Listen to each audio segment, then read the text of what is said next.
6:03 developing now. UC Davis and the city of Davis are on edge as there's still no suspect in custody following 3 violent stabbings. 2 of the victims have died. Now Bay Area sending help as officials try to track down that killer. Today in the Bay's Kris Sanchez. She's live for us in the newsroom this morning. And Kris, any new overnight developments there? Well, we know that UC Berkeley and UC San Francisco are sending officers to help patrol UC Davis, which will help to triple the number of officers on patrol on campus. Davis police are putting more officers on the streets, as well as law enforcement trying to figure out whether this is the work of a serial killer. The latest stabbing victim is a 64-year-old woman who was stabbed through her tent in an encampment on Monday. She survived, but she's still in critical condition in the hospital this morning. The 2 other victims sadly did not survive. A 20-year-old UC Davis student was stabbed to death as he walked through a park on Saturday, 2 days after an unhoused man was stabbed in a different park where he lived.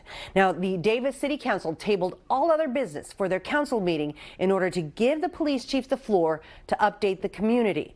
Late last night, the Davis mayor said they are trying to get as many people off the streets and into shelters as possible, and the police chief is urging people to avoid putting themselves in danger.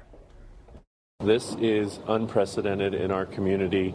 I've lived here my entire life. I've never seen anything like this. Be completely aware of your surroundings, to know who may be present or watching, and to take action to avoid those places where you can't really see everything. So lighting can be important. The Davis police chief says he has asked the FBI to send a profiler to see if the same person stabbed all 3 victims. For now, there's only a vague description of the suspect in the 2nd and 3rd stabbings. Witnesses say he was a light-complected man between 5'6" and 5'9", with a thin build and long curly hair.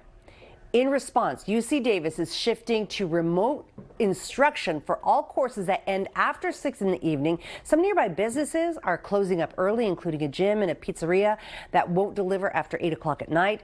And the Davis Farmers Market is canceling outright, though it happens during the daylight hours. Now, as for a curfew, that was a big question for the police chief. He says a curfew is not part of the plan because he wants all available officers dedicated to finding that suspect and keeping the community safe, not dedicated to enforcing a citywide shutdown. Marcus and Laura.